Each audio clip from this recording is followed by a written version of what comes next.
nós estamos num cenário diferente, eu tenho de me lembrar que tenho de olhar para aqui. Nós estamos num cenário diferente, porque estamos pronto, porque eu estou a fazer atividades subversivas noutra cidade, estou em Barcelona, e por isso não conseguimos gravar as coisas no estúdio e vai ser assim até o próximo programa, mas já estamos de volta, já estamos ao trabalho e num verão. Eu acho que este também pode ser uma tese de debate. Eu acho que nós podemos começar por aqui, porque no fundo este vai ser o tema do programa, que é, eu ia dizer um verão quente, a gozar, mas eu não sei até que ponto é que aconteceram assim tantas coisas, porque nós estamos muito perto e podem parecer que aconteceram algumas coisas. Não sei necessariamente se foi assim um grande verão em termos de acontecimentos políticos ou não. Não sei o que tu achas. Eu acho que uma boa forma de nós medirmos até a questão de até que ponto é que aconteceram muitas coisas ou não ao longo destes últimos 2 meses, vá, ou 3 meses, é, é o facto de nós tivemos esta conversa várias vezes os 2, de havermos que sim, gravar programas, textos para escrever, vídeos para fazer e chegou a um ponto de quase de falta de conteúdo, ou seja, acho que apesar de sim aconteceram tivemos assim alguns eventos maiores, que aliás vamos discutir aqui, mas acho que de uma forma geral tivemos um verão um bocadinho paradinho face a anos anteriores, por exemplo, acho que não aconteceu assim. Quer dizer, claro que aconteceram coisas e coisas graves que vamos discutir, mas acho que a nível de quantidade acho que não aconteceu assim tanta coisa ao longo dos últimos meses. Vós tendes uma cabeça capaz de revolucionar uma pátria. Tendes uma cabeça à altura das outras cabeças. E é sobretudo por um esforço cerebral, por um esforço de consciencialização sobre as atividades laborais que vós podereis melhorar as condições de trabalho, a produtividade, a quantidade de trabalho. Mas eu acho que este é um critério que é interessante para começar, porque nós, se eu não estou enganado, eu gravei um vídeo quando estava de férias ainda, mas ou 2. Dois. Um estava em casa, mas houve o segundo já estava em casa, mas estava de passagem, e o primeiro, estava de férias. E, eu acho que isto é interessante, porque a razão pela qual eu costumo gravar, se eu não estou em erro, 2 vídeos por semana, uma boa semana gravo 2, daqueles vídeos curtos por semana, e uma das razões pelas quais eu fiz o esforço deliberado de não o fazer, e há assuntos que são relevantes, aliás, os 3 assuntos, 3 não, 2 dos 3 assuntos que nós vamos discutir hoje, neste episódio, que é meio uma espécie de rewind do verão, ou debate do que é que foi este verão, em sentidos políticos, são temas que são muito grandes, mas que eu conscientemente escolhi não fazer vídeos sobre, porque são coisas que não caem necessariamente no tipo de vídeo que nós fazemos e no tipo de. E sequer esta pergunta, que eu acho que é uma pergunta muito relevante, que é: será que vale a pena sequer nós estarmos a fazer vídeos sobre determinados temas? Será que isto alimenta mais a nossa oposição ou alimenta mais a nossa causa? Eu acho que isto é uma coisa que consegue ser feita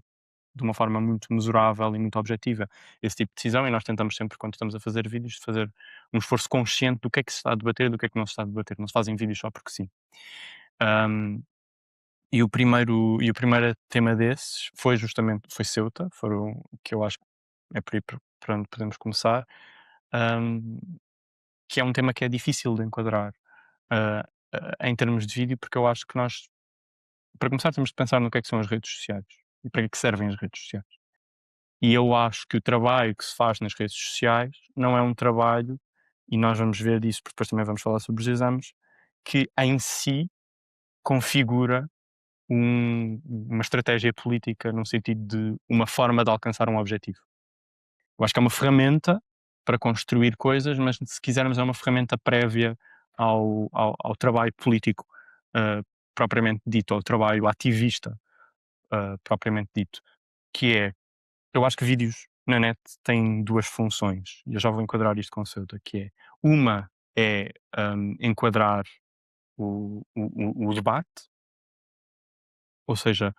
conseguir, vamos imaginar que há temas que entram na agenda pública, claro que não entram de forma inocente, mas temas que entram na agenda pública, e como é que nós conseguimos depois enquadrar esses temas,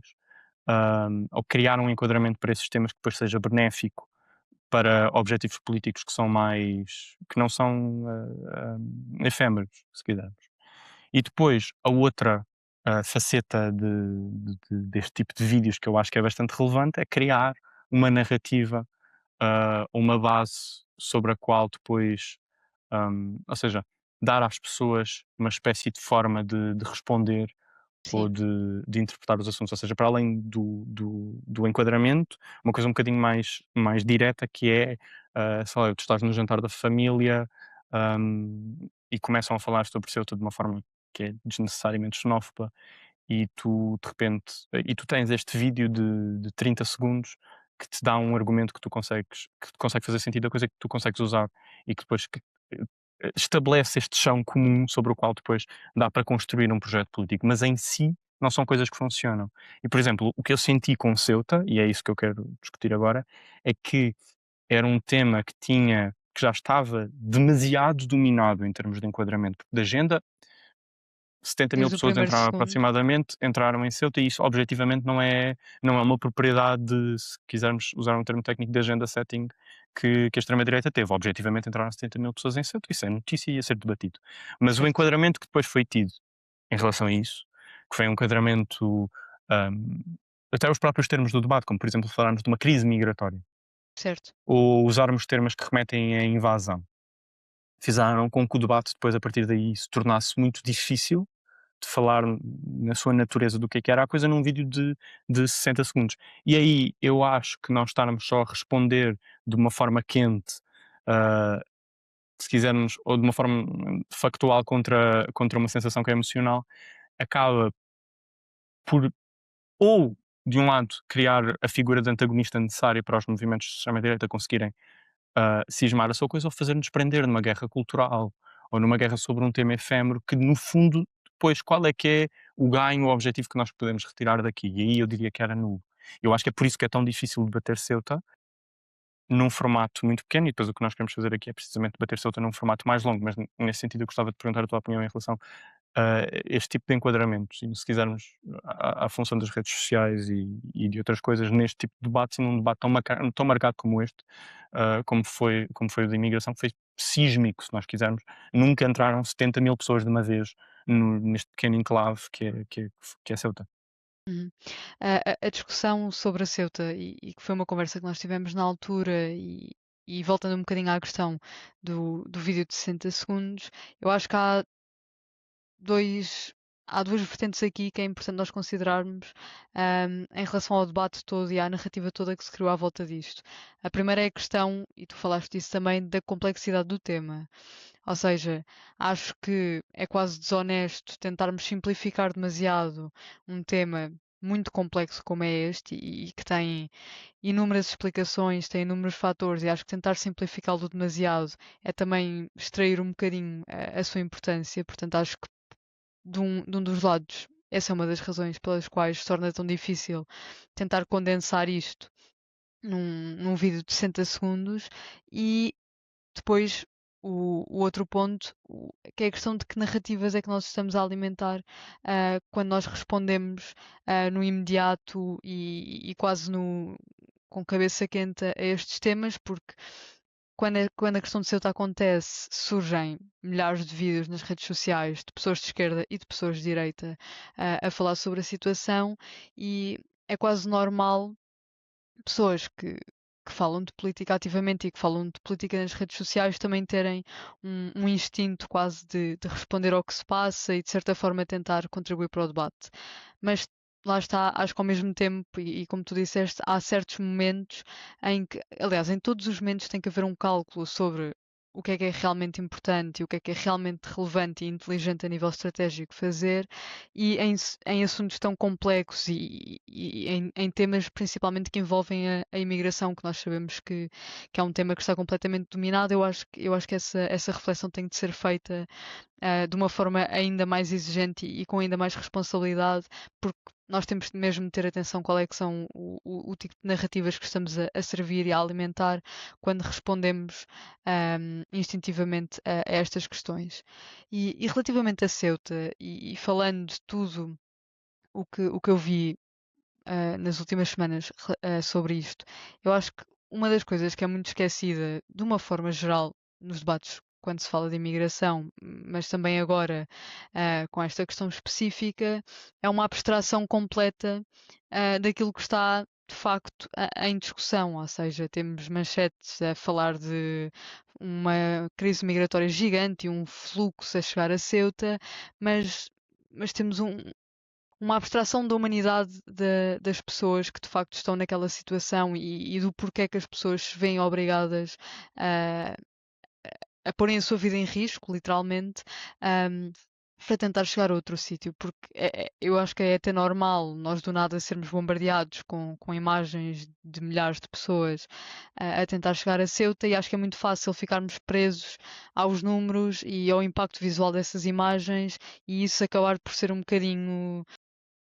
confuso na reflexão que vamos a fazer, porque lá está, tem de facto um grande impacto visual e a questão dos números também amplifica muito. Mas eu acho que há uma coisa que se perde muito no meio disto tudo, que é a questão de estarmos a falar de pessoas que têm famílias, de pessoas que têm sonhos, de pessoas que têm medos, de pessoas que têm direitos também e pessoas que naquele momento decidiram que valia a pena arriscar a sua própria vida para tentar chegar à Espanha. E eu acho que isto é um ponto de partida que deve ser considerado no debate sobre Ceuta, sempre, seja de que lado estivermos do debate. Acho que é muito perigoso retirarmos por completo a humanidade destas pessoas. E eu acho que esta é que devia ser, sim, a primeira pergunta quando falamos da questão de Ceuta, que é, de facto, o que é que leva alguém a achar que atravessar o mar pode ser uma opção melhor do que continuar onde está. Porque é que quando debatemos fluxos migratórios, nós temos de debater as razões e os fatores por trás deles e não apenas o evento em si como se fosse completamente isolado de uma realidade que nós sabemos que existe. E isto foi algo que eu não via acontecer relativamente à questão de Ceuta e acho que é um pouco preocupante porque mostra precisamente que se calhar está a haver um bocadinho uma cedência às palavras e aos termos e à discussão da direita e da extrema-direita que monopoliza por completo a questão da imigração e faz com que assuntos tão relevantes sejam reduzidos a invasões ou a fluxos migratórios e que as pessoas sejam completamente desumanizadas e do nada já estamos todos numa grande embrulhada a debater os números e a legalidade das coisas e a esquecermos de facto que estamos a falar de milhares e milhares de pessoas. Eu acho que isto é relevante mencionar. Não, eu acho que uma coisa que é muito engraçada com esta reflexão que foi toda feita sobre Ceuta e que é transversal à esquerda, e à direita, à vasta maioria da esquerda, é que o que foi considerado, foi, a invasão sem perguntar porque é que há uma invasão. E até o próprio termo invasão. Nós deixarmos usar o Já termo tem aquele invasão, cunho. deixarmos usar estes termos que remetem para a crise, que remetem para, lá está, para uma entrada, para um grande fluxo de imigrantes dentro da Europa, que depois nós até verificamos que, não, que nem sequer era possível de um ponto de vista material, pelo simples facto de que Ceuta é um território espanhol em Marrocos, podemos falar de ocupações coloniais, embora isso não seja necessariamente o tema do debate, e que se a jornada mortal de atravessar um pardão no meio da água, de um lado de Marrocos para o outro lado para Ceuta, é difícil. Atravessar o Mediterrâneo, mesmo no Estreito de Gibraltar, é uma coisa que é praticamente impossível. Mas, e isto só para vermos até onde os termos do debate foram levados. E que eu acho que nem sequer valia a pena, e achei particularmente estúpidos, aliás, os vídeos que se viravam e diziam: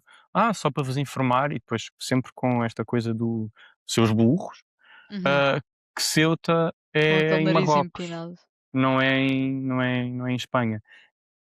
E eu acho que nós não podemos ser inconsequentes em relação à forma como nós produzimos discurso político, porque o discurso político tem objetivos. E nós devemos pensar nos objetivos que esse discurso tem, ou seja, ele não existe sem consequência, não existe num vácuo e deve sempre ter um intuito. E quando nós chamamos de estúpidos às pessoas que supostamente estamos a tentar convencer, não estamos certamente a fazer um muito bom trabalho. Mas isto para dizer o quê?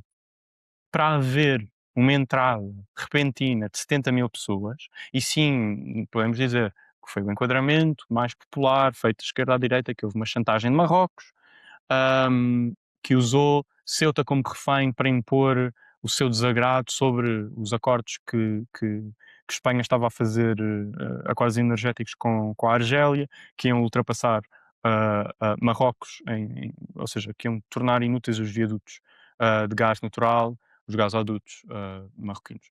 E nós podemos fazer esta leitura, podemos também fazer a leitura dos Estados Unidos e de Israel e da oposição que Espanha tem tido quase singularmente na Europa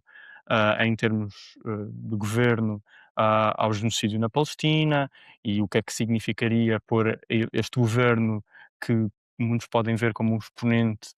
como se quiser uma espécie de farol, depois podemos questionar as suas ambições, e são curtas, mas uma espécie de farol de um certo progressismo na Europa, e podemos ter toda esta discussão. Mas o que aqui nunca foi questionado em suficiência foi a razão pela qual 70.000 pessoas ultrapassam uma fronteira. Para 70.000 pessoas conseguirem ultrapassar uma fronteira, essa fronteira tinha de estar lá, certo? Ou seja, tinha de haver um tampão que possibilitava que o tampão fosse rompido. Caso contrário, não havia necessidade de romper. Nós não temos de ir contra uma parede se a parede não existe. Nós só passamos o caminho, certo? Ou seja, todas estas analogias de invasão pressupõem. Aliás, a chantagem de Marrocos só é possível por uma razão, que foi exteriorizado o controle de fronteiras para Marrocos. Foi criada uma política que criminaliza a imigração, que cria um estatuto desigual entre os cidadãos do mundo. Alguns podem viajar, que se podem movimentar no globo, sendo essas pessoas maioritariamente do norte global, quer europeias, quer americanas, e outras que não podem e que não têm essa capacidade de mobilização. E o que nós vemos é uma exteriorização das fronteiras. E isto é a razão pela qual um caminho destes é possível. Eu acho que mais do que pensarmos em Marrocos e nesta preocupação momentânea com o interesse estratégico, geoestratégico deles, que já aconteceu no passado, em 2023, em 2022, em 2021, este recurso a incursões, nós temos de nos pensar porque é que estas incursões são possibilitadas. E estas incursões são possibilitadas por causa desta política de fronteiras que nós criámos na Europa. E tudo o que essa política de fronteiras simboliza e tem como intuito não só num sentido de mobilização política de uma certa extrema-direita que cria o seu próprio discurso ao perpetuar a necessidade destas, abre aspas, invasões, como por outro lado uma certa introdução de uma mão de obra que serve umas economias como por exemplo a portuguesa no turismo, na agricultura e nas pescas, através de uma clandestinização, uma introdução de uma nova mão de obra imigrante através da sua clandestinização, que é possibilitada por este tipo de fronteiras. Uhum. E regressando também um bocadinho à questão da linguagem à volta da questão, eu concordo quando tu dizes que uma das coisas mais perigosas quando falamos destes temas é precisamente a forma como a linguagem é adaptada, e a forma como a linguagem é construída. Portanto, quando nós deixamos de falar de pessoas, lá está, e começamos a falar em fluxos, depois já estamos a falar de fluxos descontrolados, depois de pressões migratórias, depois lá está o tal termo da invasão. Eu acho que aqui acabamos por pôr um bocadinho o pé na poça, quase sem nos apercebermos do que estamos de facto a fazê-lo. E isto não é dizer que não é válido discutir seriamente as consequências e as razões que levam a coisas como estas aconteçam, mas eu acho, e reforçando o meu ponto inicial, que a humanidade não pode ficar de fora aqui e que temos de ter atenção com as narrativas que estamos a alimentar. E, precisamente, e agora seguindo um bocadinho na linha que tu começaste, questionar também as razões por trás dos acontecimentos e não acharmos que há explicações simples para coisas tão complexas. E eu concordo contigo quando tu dizes que Ceuta, a questão de Ceuta não é apenas e não é necessariamente um problema isolado entre Espanha e entre Marrocos, mas é também uma questão e um problema europeu. Não fica ali singularizado. E eu acho que a razão é simples, eu concordo contigo, é a questão de durante anos e mais marcadamente nos últimos anos, a União Europeia decidiu que a melhor forma de controlar a imigração de uma forma bastante desumana, diga-se de passagem, era empurrar as fronteiras para fora do seu próprio território, para fora do território europeu. Portanto, em vez de haver um controlo ah, das próprias fronteiras, financiamos depois também países terceiros, como é o caso de Marrocos, para controlarem quem tenta, por exemplo, atravessar o Mediterrâneo, como neste caso. E é exatamente o que tu dizes, é aquilo que se chama a externalização das fronteiras, que depois, obviamente, tem consequências e tem momentos pico como estes que depois causam todo este sensacionalismo, como se num dia aleatório 70.000 pessoas tivessem combinado atravessar uma fronteira sem haver uma tensão a acumular-se previamente. Portanto, isto de uma forma simplificada é a Europa a pagar a outros países para fazer o trabalho, para esses países fazerem o trabalho que a Europa não quer fazer diretamente. É isto que também tem que ser discutido e depois isto cria um problema enorme, porque quando nós dependemos, de certa forma, de Marrocos para controlar uma parte da fronteira espanhola, nós também damos poder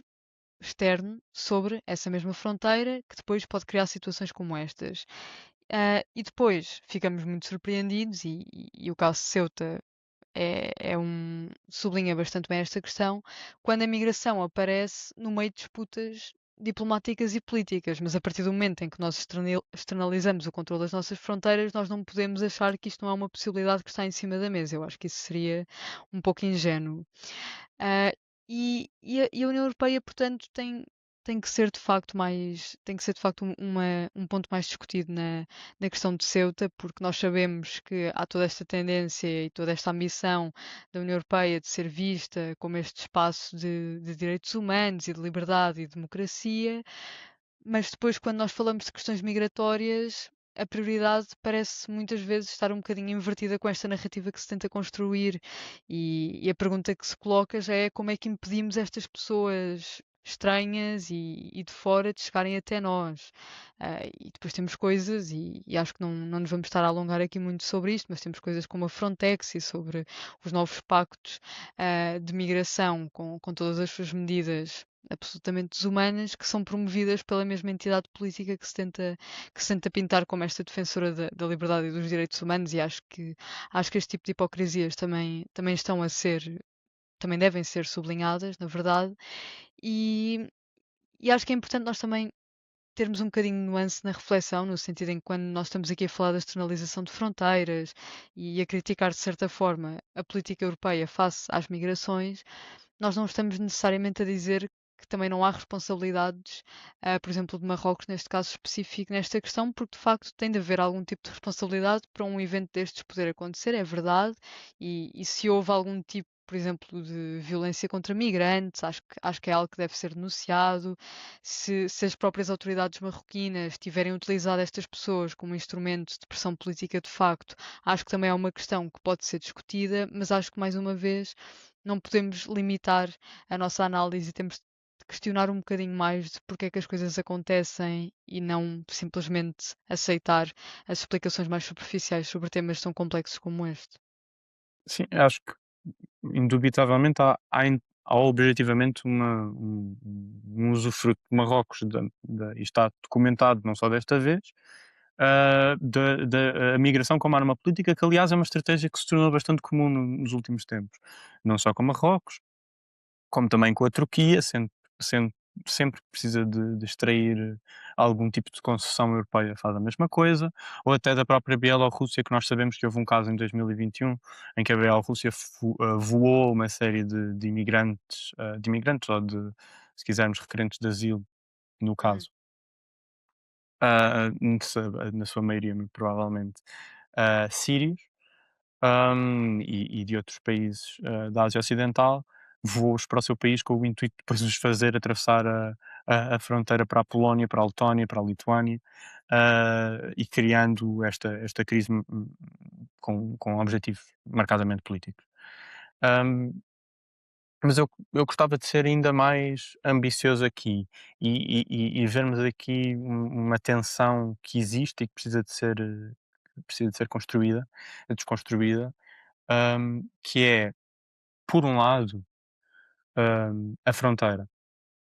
Porque eu concordo contigo até certo ponto, no sentido em que a União Europeia externalizou o seu trabalho da criação das fronteiras, mas da criação das fronteiras, da posição das fronteiras na Líbia, na Tunísia, em Marrocos.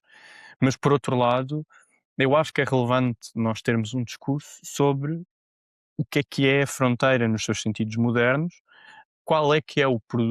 produto que sai da existência de uma fronteira, quais é que são as motivações por detrás de ter uma fronteira, e o que é que isto depois significa na prática. Porque nós vemos, nas fronteiras uma coisa que vem que não é que nos parece, lá está, porque as coisas quando existem assim desta forma parecem que são naturais, parece que é uma coisa que, hum, se quisermos há uma certa um descolamento de que as coisas têm uma ação por Construídas. trás. Exato, e a fronteira é Certo. claramente um desses exemplos. Fronteiras, neste sentido moderno que nós temos, não existiam. Nunca existiram no passado desta forma. Eu estou neste momento a dizer: "Vamos só abrir todas as fronteiras e fazer", não, mas entender qual é que é o papel que as fronteiras têm no mundo e ter uma relação crítica com a fronteira. No sentido em que existe um posicionamento económico, político, militar, das potências, europeias, das potências norte-americanas, que destabiliza, hum, que extrai, que cria relações coloniais, neocoloniais, de dependência com uma série de outros países, que criam a necessidade, que fabricam as necessidades destes fluxos de emergência, para além dos fluxos naturais que sempre aconteceram ao longo da história. E podemos vê-los numa série de guerras, mas também através, por exemplo, das alterações climáticas e do que neste momento claramente vai acontecer com o Equador, que já está a acontecer com uma série de refugiados climáticos pelo mundo, mas que vai acontecer na região do Equador à medida que os fenómenos climáticos se tornam mais extremos. O que vai acontecer agora com o El Niño também é uma discussão que é bastante interessante, ter-se neste possível super El Niño, o que é que vai acontecer com este super El Niño nos próximos tempos. Ahm, e pensarmos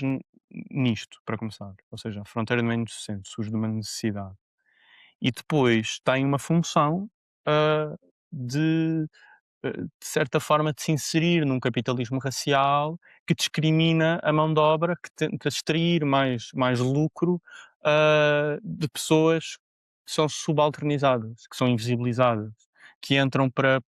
realizar uma série de trabalhos precários, informais, precisamente por causa deste tipo de leis e deste tipo de fronteiras. E este é um debate que vai muito mais além do que eu disse, tem uma complexidade muito maior do que esta, mas que eu acho que requer um questionamento. E depois, num ponto de vista prático, porque nós podemos estar aqui a ter este discurso, hum, entre os 2 de que na prática estas fronteiras não fazem sentido nenhum, são assassinas, matam pessoas todos os anos, têm ligações que não são nada inocentes, hum, E práticas que também não são nada inocentes e sim. mas depois podemos também, ah, pensar no impacto real desta discussão e quais é que são os objetivos, quais é que são os frutos, que esta discussão pode ter num debate mais alargado, num combate em que depois temos a extrema-direita do outro lado a ter um discurso, muito mais eficaz, se quiserem. E uma capacidade também de ter empatia, tendo em conta todas estas circunstâncias, tendo em conta que as pessoas existem num contexto, que são moldadas por esse contexto da mesma forma como o moldam a ele, ah, que é natural que tendo em conta tudo o que foi criado, todo este ambiente, todo este caldo, as pessoas e tudo, quer seja mediático, quer seja por influências mediáticas, quer seja por influências dos próprios partidos de extrema-direita, dos financiamentos milionários que existem por aí, ah, desta deste sentimento de desconforto com o outro, deste medo do outro, e depois de uma coisa que é bastante justificada, que é, numa cidade com uma população de, se eu não estou enganado, Ceuta tem 85.000 habitantes, se entrarem 70.000 pessoas num dia, ah, é um impacto que é brutal. Obviamente. E como é que se produz discurso, por exemplo, para estas pessoas, certo? E nós temos, exemplos muito engraçados, e muito bonitos. Por exemplo, eu estava a ouvir o podcast, o Enterrados no Jardim com o Miguel Duarte, esteve na Flotilha. vai fazer agora um ano quase, na flotilha humanitária que foi para Gaza, e ele falava da sua experiência, porque ele fazia resgate marítimo, e falava de Lampedusa. E de como, a certa altura, as condições em Lampedusa estavam péssimas, nos campos de refugiados estavam péssimas, tinha acabado a comida, estavam imensas, acho que eram 9.000 pessoas num campo que tinha capacidade para 600, uma coisa assim de género. Numa cidade, numa ilha pequena, que é Lampedusa, que tem também uma população muito reduzida, acho que também ronda os 9.000, 10.000, 12.000 pessoas. E do nada, os imigrantes que estão enfiados, os requerentes de asilo que estão enfiados dentro dos centros de refugiados, rompem o centro de refugiados e entram dentro da cidade. E depois vem um movimento de solidariedade enorme, com os restaurantes turísticos e não sei o quê, se abriram para os imigrantes e criaram uma espécie de cozinha e depois, ou seja, o intuito das pessoas não é necessariamente e não é automaticamente esta violência física e verbal que está associada à invasão. Faço aspas para quem me está a ouvir e não a ver. Mas depois, por outro lado, também temos outros casos, como por exemplo, há uma reportagem do Público muito interessante, eu escrevi sobre isto quando fiz um artigo sobre, quando escrevi um artigo de opinião sobre Ceuta, ah, que fala sobre como, supostamente, eles estão a entrevistar uns miúdos que atravessaram a fronteira de Marrocos para Ceuta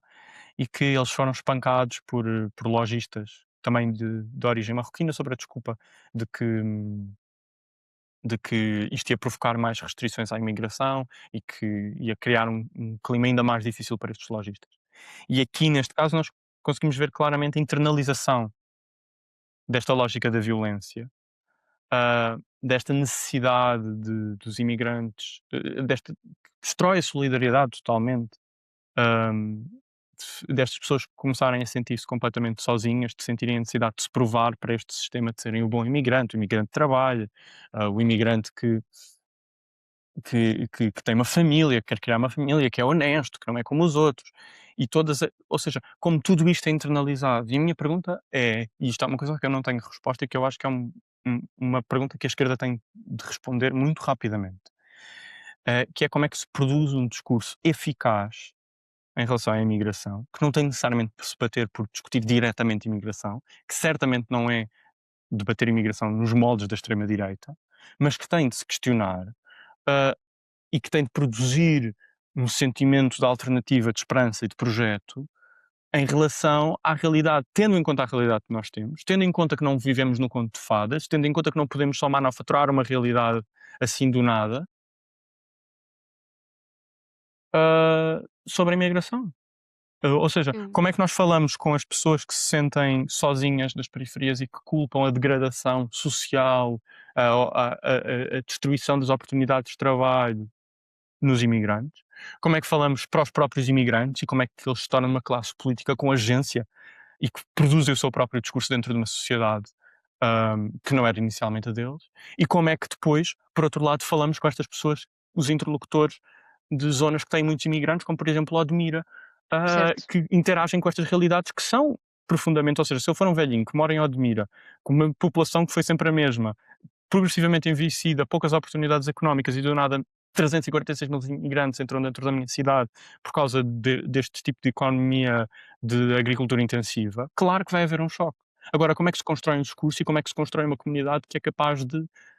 construir esta coisa de uma forma humanista? Uhum. Em primeiro lugar, eu acho que há um ponto importante e foi um bocadinho uma tendência que a esquerda teve no, no início destes debates crescentes sobre a imigração, que se tem tornado cada vez mais um tema da esfera pública nos últimos anos, que é aquela questão da imigração não ser um problema. Essa frase é aquela frase que eu consigo perceber de onde é que vem, ou seja, a imigração não é um problema no sentido em que não é algo a ser combatido violentamente e desumanamente, mas nós temos de saber reconhecer que a imigração é um problema no sentido de ser uma questão incontornável dos nossos dias. Nós vivemos num mundo em mudança constante, em mudança permanente, e este é um daqueles temas que vai progressivamente continuar a ocupar espaço no debate público, seja porque há determinados espectros políticos que se alimentam dele para as suas agendas, mas seja também porque de facto é um tema que cresce. Falaste do exemplo das alterações climáticas, dos refugiados climáticos. Cada vez mais vai ter que haver um debate crescente e uma capacidade de produzir respostas para estas pessoas. É incontornável, porque se as pessoas vivem num sítio que deixa de existir porque é engolido pelo crescimento da, da água do mar, as pessoas não podem simplesmente evaporar para outro sítio. Ou seja, estas pessoas vão precisar de respostas concretas e a imigração vai ter que começar a ser ainda mais refletida no sentido prático. E eu acho que passa também muito pela uma conversa que nós já tivemos várias vezes sobre várias questões, e acho que se aplica aqui muito bem, que é precisamente sobre o enquadramento da imigração. Ou seja, nós sabemos, e é um dado adquirido, que Portugal e de uma forma geral na Europa, a imigração é um tema bastante controverso, é um tema que move as pessoas de uma forma muito emocional e temos grandes camadas de sociedade, como tu disseste, que culpam os imigrantes e a imigração dos seus problemas e acho que é também importante haver um contacto crescente com estas pessoas, não de uma forma condescendente e de uma forma de nariz empinado, de irmos espetar factos da segurança social a essas pessoas. Acho que é profundamente ah, desumanizador, seja para os imigrantes, seja para as próprias pessoas que de facto têm um direito às suas frustrações, e acho que o debate se prende muito por aí, pela tentativa de não necessariamente desconstruir a narrativa da extrema-direita, mas tentar construir algo paralelo à narrativa da extrema-direita face à imigração. Ou seja, é sim um tema que temos de discutir, mas não nestes moldes, e não podemos viver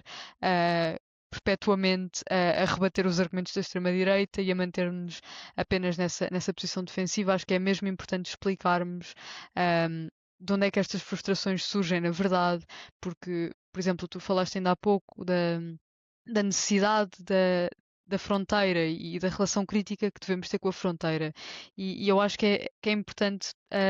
criar cada vez mais esse enquadramento, ou seja, de facto, a migração é um tema que cresce, há imigrantes a quererem entrar, por exemplo, em Portugal, mas tentarmos perceber o porquê, tentarmos perceber de onde é que estas pessoas vêm, quais é que são os motivos por trás, e também para haver um maior sentido de responsabilização sobre estas coisas, porque de facto nenhum fenómeno, muito menos o da imigração, é um fenómeno espontâneo ou sem qualquer agência.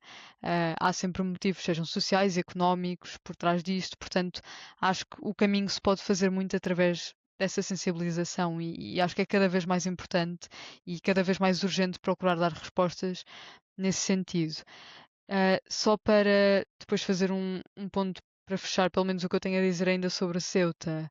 Uh, como eu mencionei ao início, eu acho que a crise de Ceuta não pode ser, ou é ingênuo ver a crise de Ceuta apenas como uma questão de controle de fronteiras. Ou seja, por trás destes milhares de pessoas que tentaram chegar à Europa,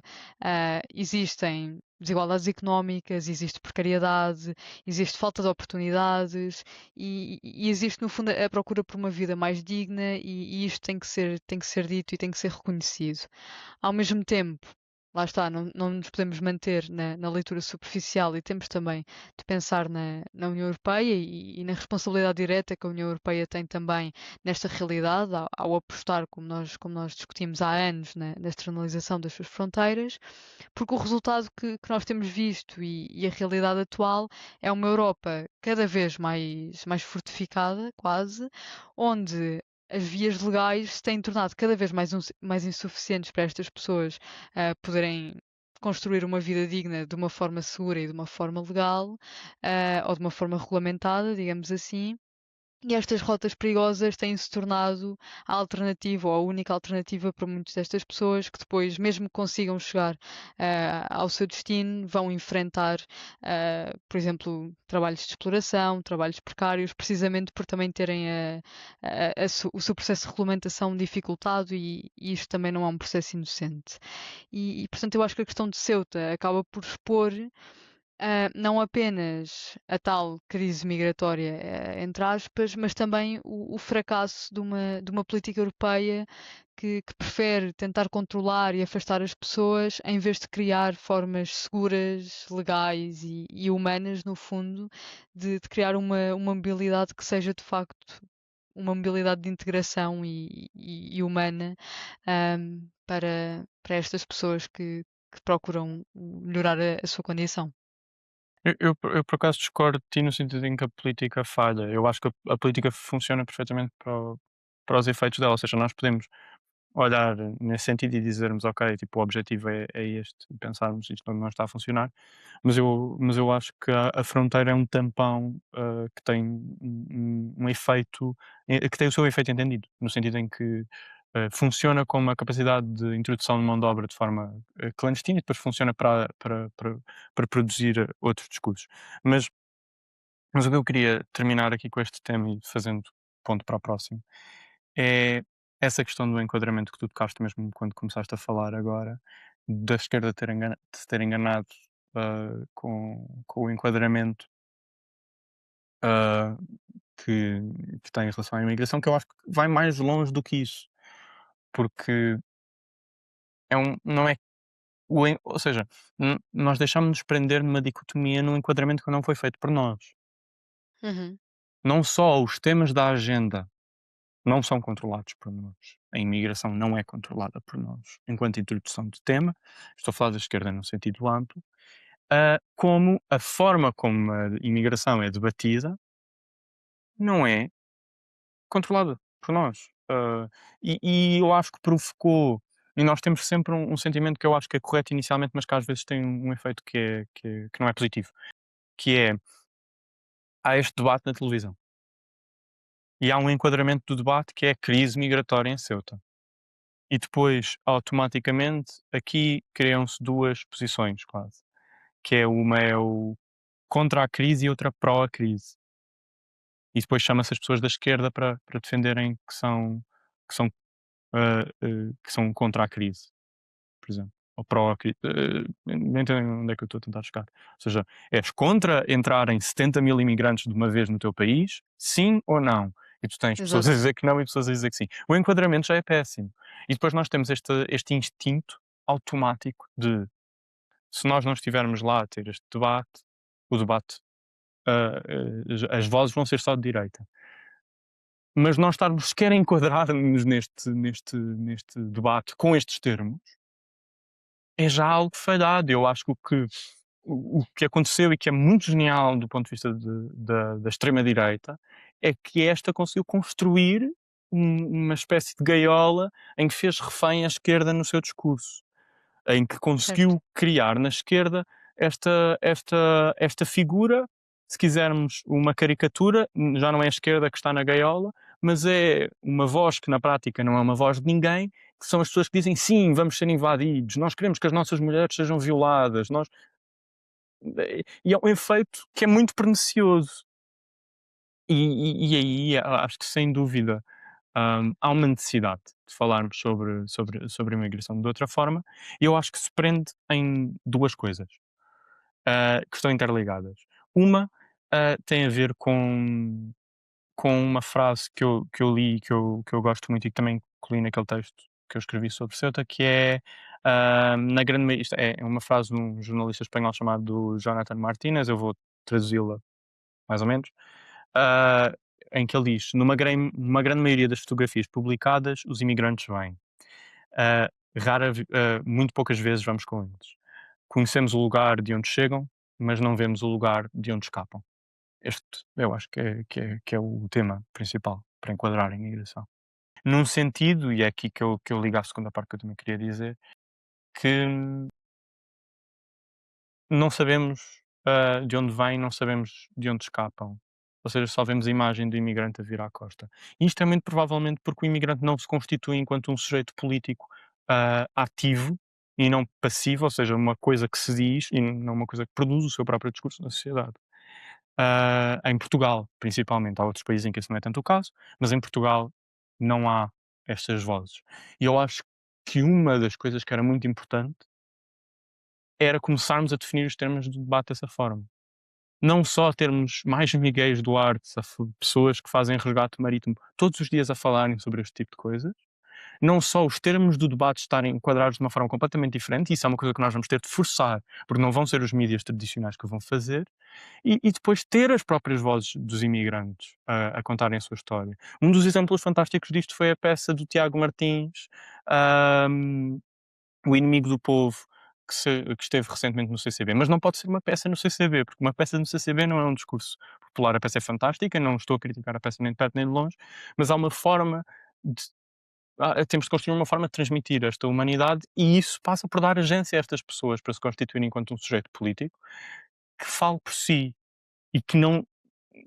E eu acho que começa um bocadinho por aí. Óbvio que vai haver muitos erros, óbvio que é necessário reajustes, óbvio que este talvez não seja necessariamente o caminho, mas dar agência às pessoas acho que é uma coisa que é Essencial. fundamental. Uhum. E eu passo para o segundo tema que nós vamos discutir, que é a questão dos exames nacionais, precisamente para começar de novo com uma questão de enquadramento, que é uma coisa que eu acho que pode marcar esta conversa bastante, ou já está.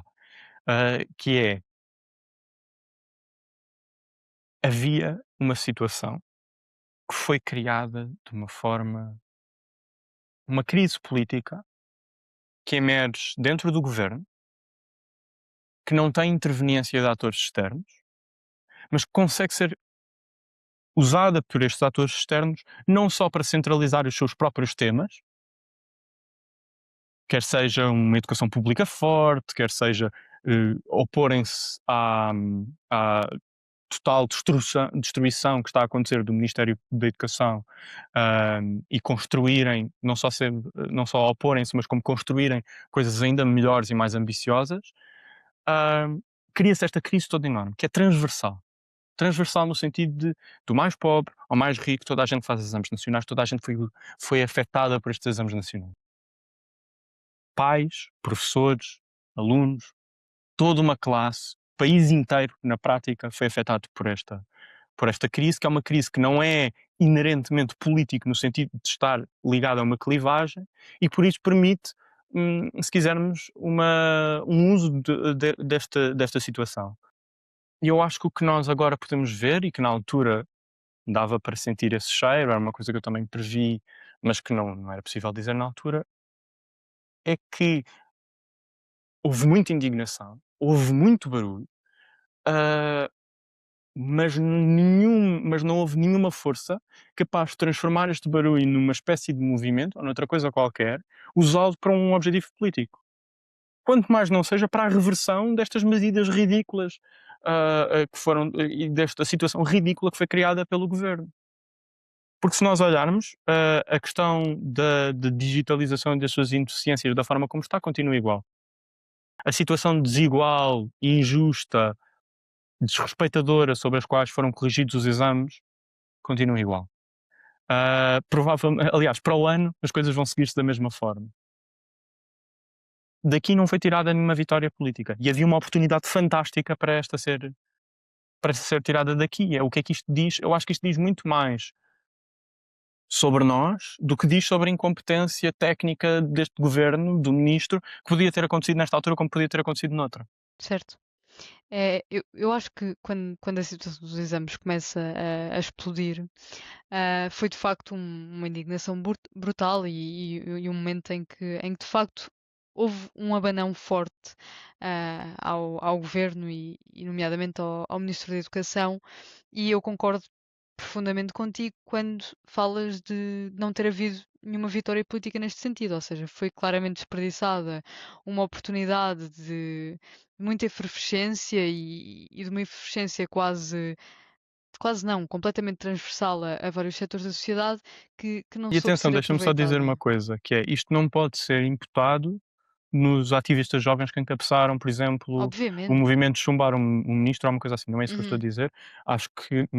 não eram eles que tinham esse poder ou essa capacidade sequer, enquanto Obviamente. eles apenas para fazerem isso, e dentro do que conseguiam fazer, acho que fizeram um trabalho fantástico e que tiveram uma agência e uma força de vontade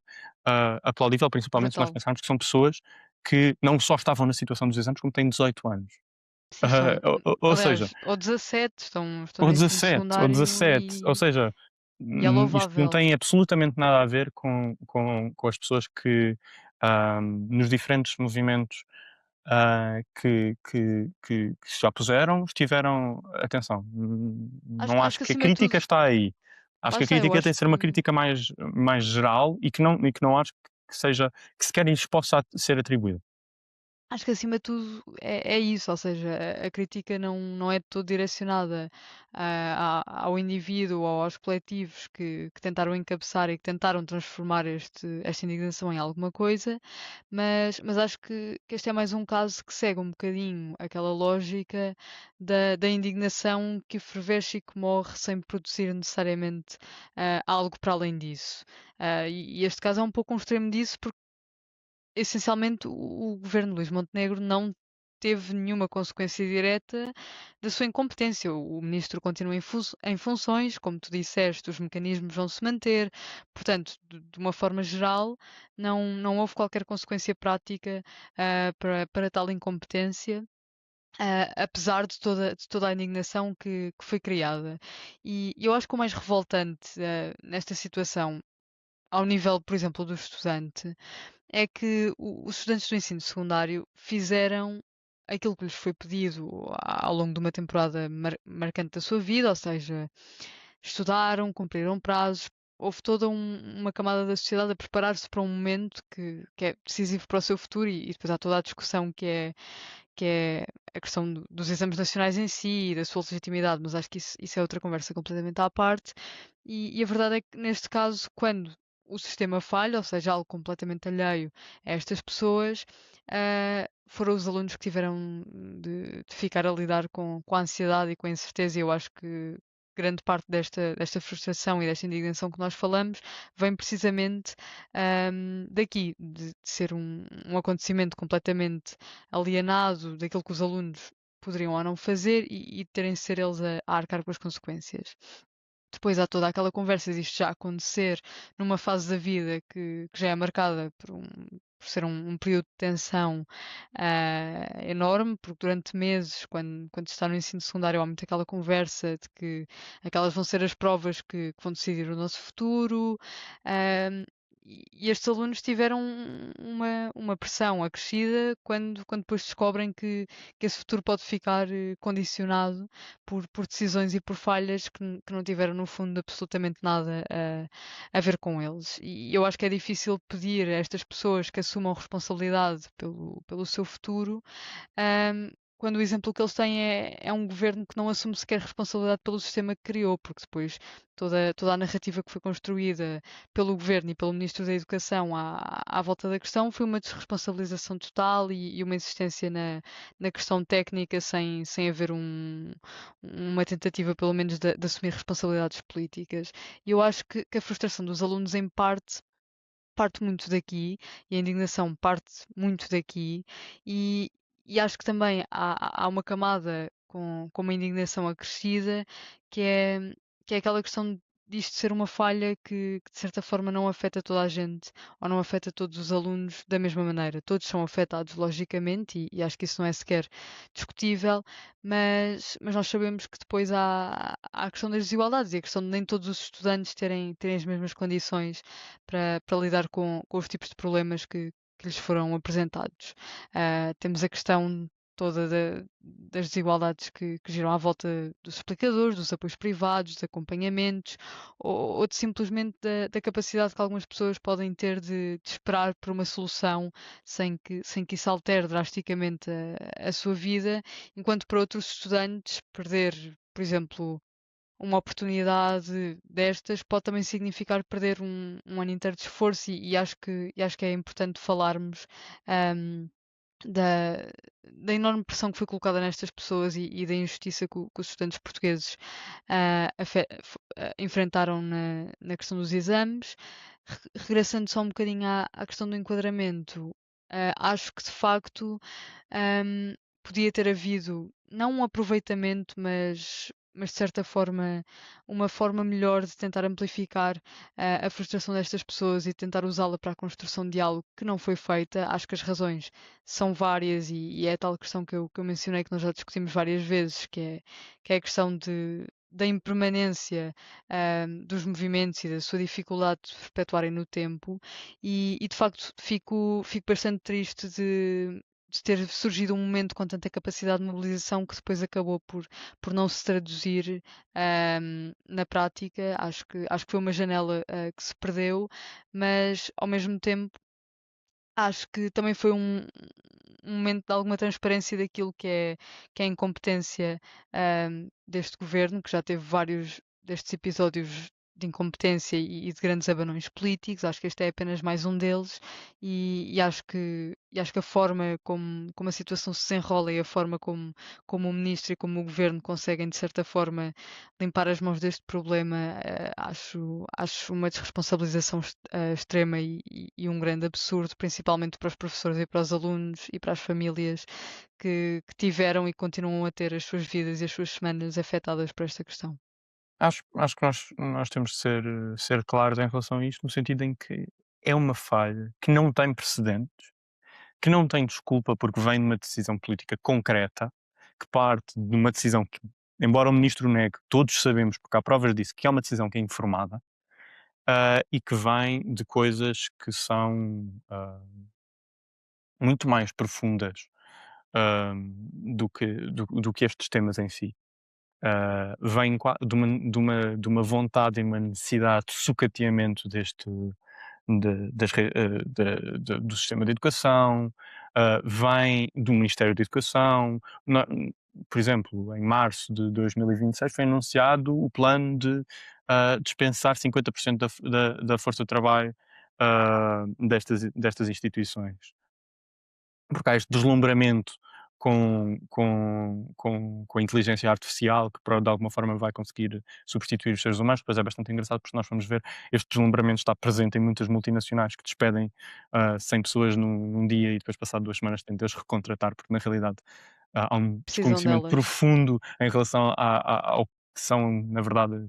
a inteligência artificial, quais é que são as suas capacidades, e depois vem muito deste discurso que tem sido criado em torno das redes sociais sobre coisas que elas não são. Há uma bolha, claramente, que está por arrebentar no que toca à inteligência artificial, mas este não era necessariamente o ponto para onde eu queria ir. E, aliás, uma das razões da coisa também não ter funcionado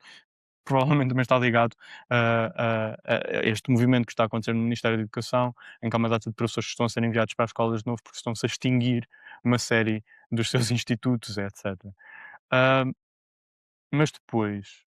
e terminando com esta questão também do enquadramento, ah, não é do enquadramento, é do objetivo político que se pode tirar, ou do objeto político que se pode tirar destes momentos. Ah, Acho o que conseguimos concluir daqui é que não houve a capacidade de mobilizar a juventude que fez os exames de uma forma ou de uma escala suficiente. É que nem sequer se trata de permanência, é na prática. Ou seja,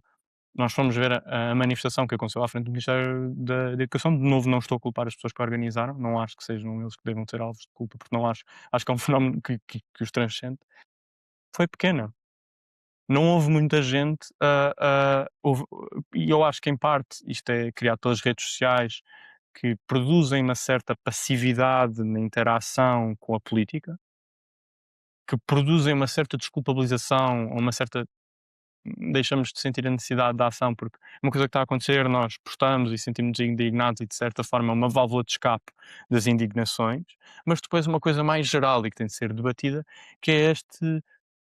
desaparecimento de uma certa vontade e de intervenção política por parte das camadas jovens, que é uma questão muito profunda e que nós também não podemos, nem temos tempo de debater aqui.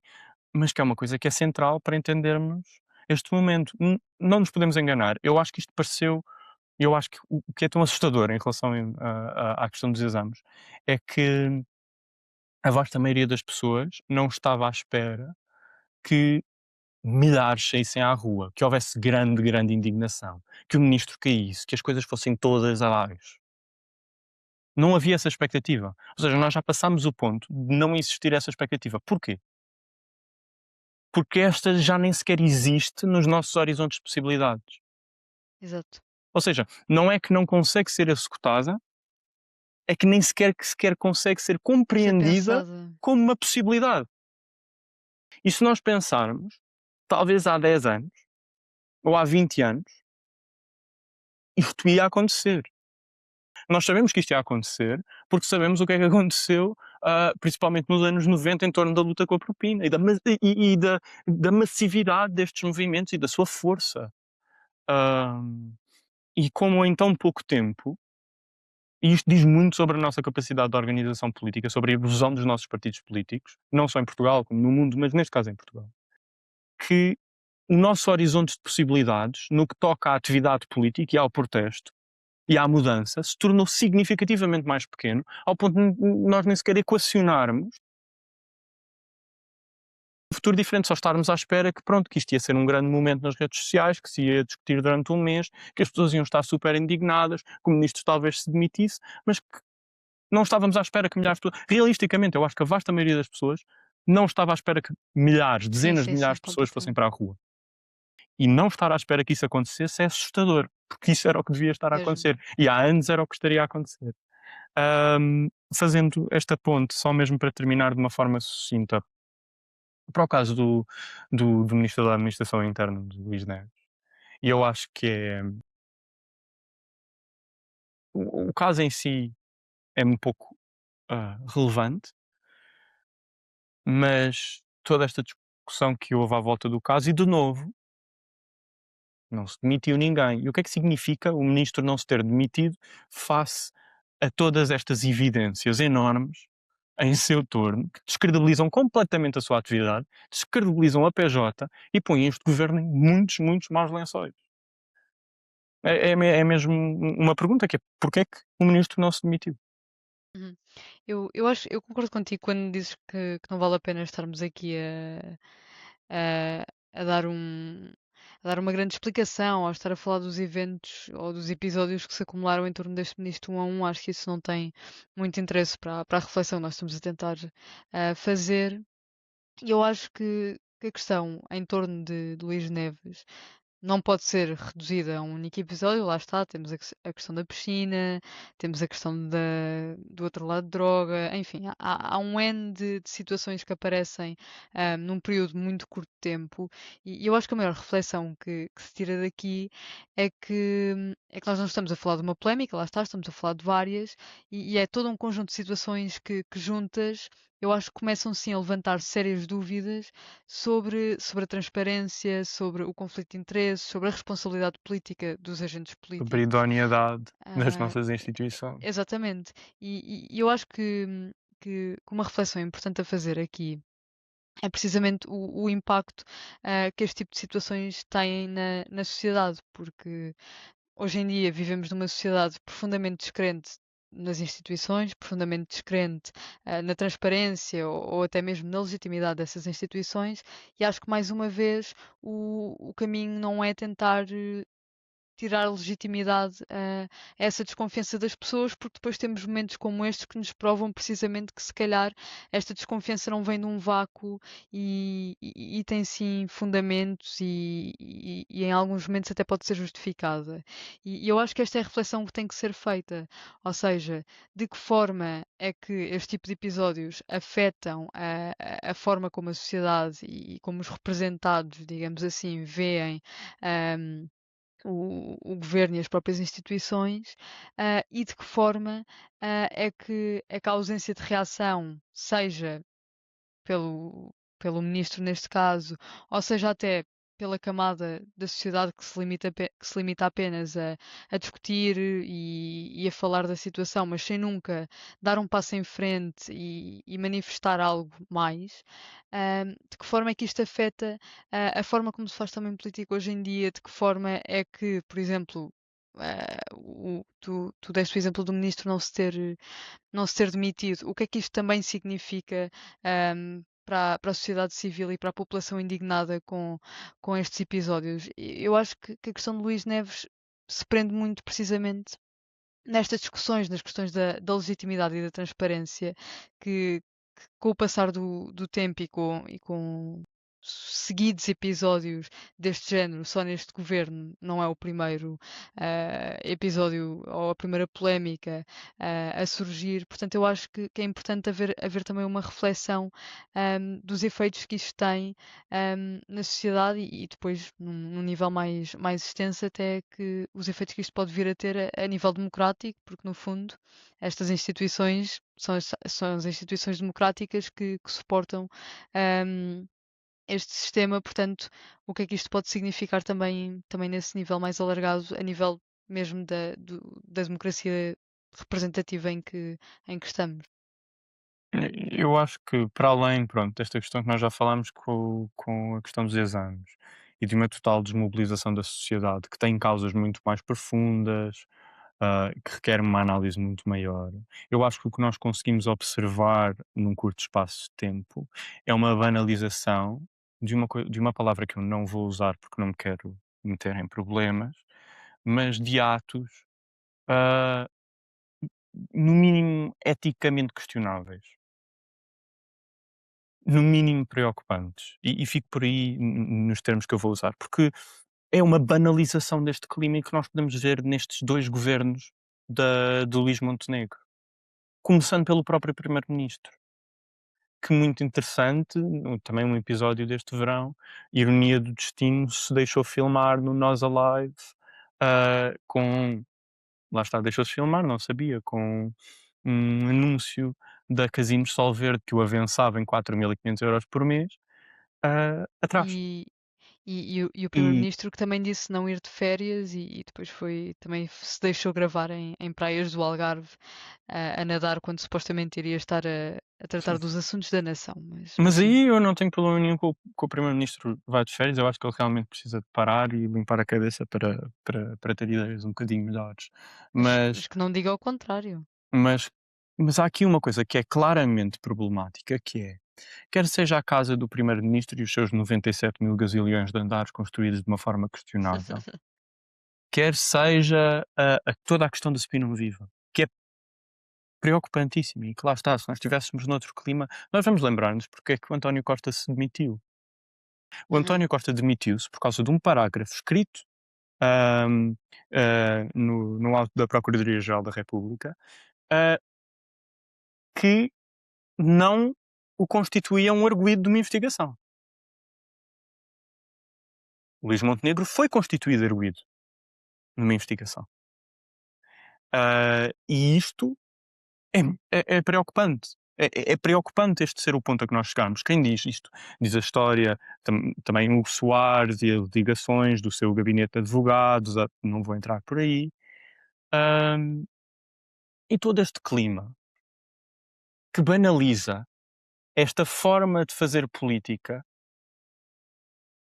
que eu acho que não só descredibiliza tudo, como é profundamente, e eu não gosto de usar este termo, mas provinciana. Temos um Pouco primeiro-ministro que está a honesta. ser avançado por casinos aos 4.500 € por mês. É que nem sequer na escala, na importância, no coisa,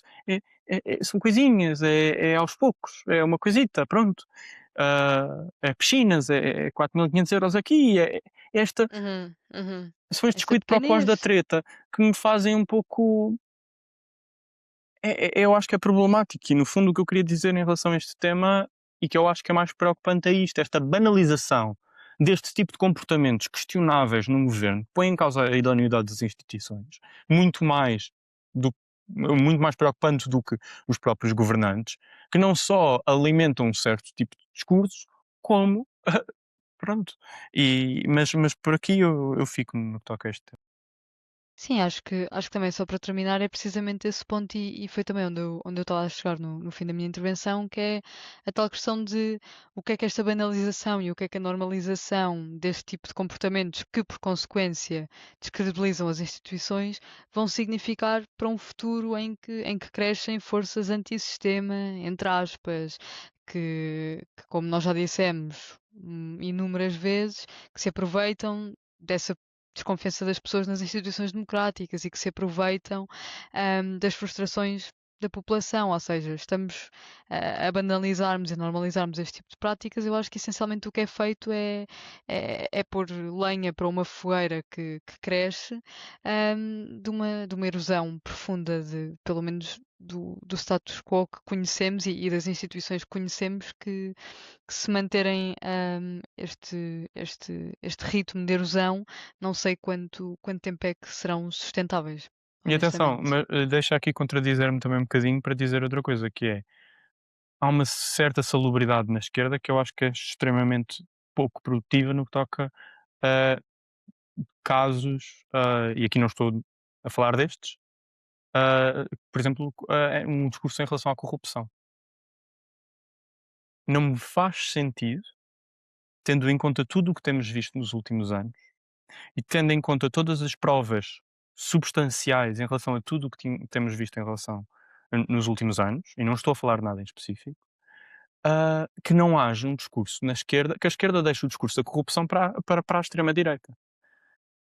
Porque eu acho que é preocupante nós não discutirmos, mas estão a discutir corrupção, não sei o que, não. Mas são questões que são objetivas, certo? Ou seja, há coisas muito erradas que estão a acontecer e que por alguma razão não são problematizadas da forma como devem ser.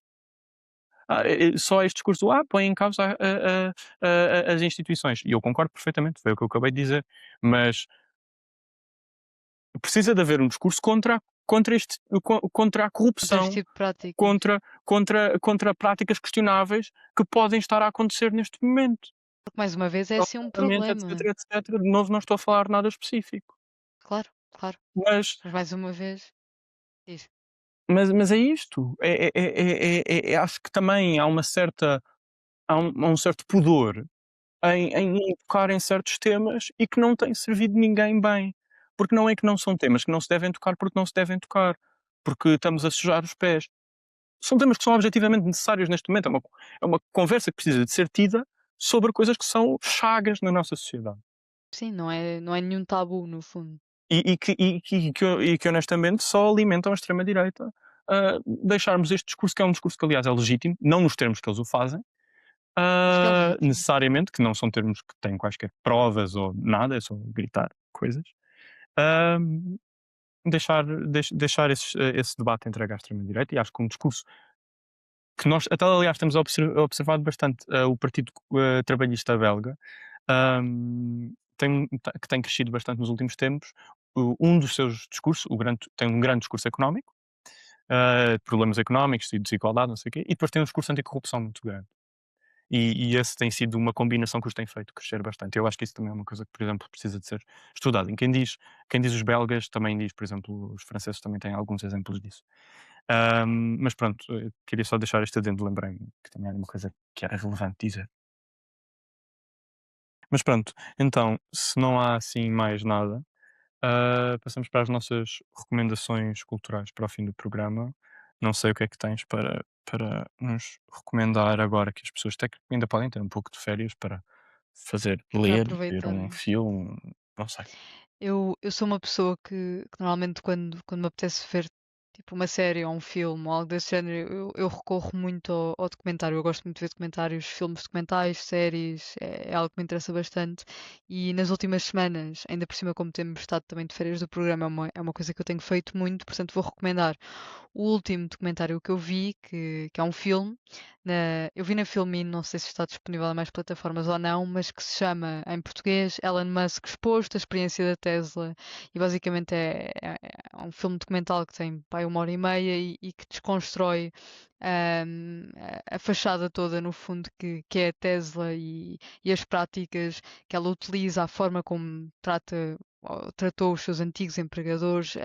a fachada conseguiu construir, em cima de que é que se construiu, e acho que é bastante interessante. Eu acho que toda a gente que tenha dois dedos de testa já sabe o que Elon Musk é, mas acho que ver a coisa assim exposta é interessante e tem de facto algumas partes bastante chocantes, mesmo dentro daquilo que já era expectável. Portanto, é algo que eu recomendo e essa é a minha recomendação. Pronto, eu tenho um livro para recomendar que saiu há um ano, mas que o paperback, a versão, como é que se diz, de capa mole, saiu há relativamente pouco tempo, foi há 2 ou 3 meses, quer dizer, não, já foi em abril. Ahm, e que eu acho que é bastante informativo e eu acho que é uma leitura que é boa para termos, porque não é uma leitura que é excessivamente complexa, é informativa e eu acho que é simples, no sentido em que para começarmos a ler sobre política, e mesmo para quem já tem um conhecimento um pouco mais aprofundado, é relevante e acho que faz uma coisa que eu acho que também é bastante interessante, que é falar numa linguagem que não é proibitiva, que não é complexa, que se preocupa com explicar as coisas e que tem assim um acesso que acaba por ser mais amplo. É uma pena que não esteja traduzido para português, também incide muito sobre o contexto britânico, mas que eu acho que é bastante geral e que tem um interesse de uma forma bastante geral, que é o Minority Rule, Adventures in the Culture War, da Ash Sarkar, que é uma das editoras em chefe da Novara Media, é aquela, é aquela senhora que ficou muito conhecida por dizer no programa do Piers Morgan, I'm a communist, you eat. Pronto, que escreveu este livro e que eu acho que é uma análise que é bastante relevante para a esquerda, que é sobre. hum, Parece que vai ser uma crítica daquelas simplistas, do qual, aliás, até pode parecer um livro de direita, Minority Rule, sobre essa coisa do wokeismo e de não sei o quê, e faz, eu acho, um questionamento muito relevante e que a autora se insere dentro do próprio contexto da parvoíce que a Alexandra Ocasio-Cortez disse do woke one, que também esteve metida nesse momento, e fala sobre as guerras culturais, fala sobre o que é conhecido coloquialmente como wokeismo, fala sobre a construção de um projeto político e fala sobre este momento e os efeitos que ele teve e da forma como ele não é nem de perto nem de longe inocente, hum, hum, que é uma coisa que é quase fabricada pelos, ou seja, também tem muitos erros da esquerda e que ela analisa de uma forma bastante certa e bastante adequada, mas que não é um delírio louco da esquerda, como é assim dito, e que houve, hum, lá está, uma questão de enquadramento por parte Os da esforços. extrema-direita, por parte dos mídia, por parte de todas as camadas dirigentes, que fez com que o debate fosse reduzido a esta coisa parva. No sentido em que nós deixamos de discutir habitação para discutirmos porque é que o Fawlty Towers, por exemplo, é uma série britânica muito conhecida, que é um exemplo que ela usa, o Fawlty Towers, é racista, porque disse a N-word num episódio. Ou seja, e não tem nada a ver com ser ou não ser racista, mas como é que depois o debate público fica preso nestas coisas que na prática não são nada e permite com que esta direita cavalgue um projeto político, ah, e faça a esquerda completamente refém, porque fica a debater nestas coisas estúpidas, e que depois na prática não têm qualquer relevância política, no sentido de construir um projeto que se preocupa com direitos humanos, com habitação, com educação, com o sistema económico, ou seja, como depois toda a gente ficou refém destes termos do debate que foram muito criados. Aliás, aqui na contracapa diz Minority Rule, um nome, o medo irracional alimentado como é que se diz, pundits,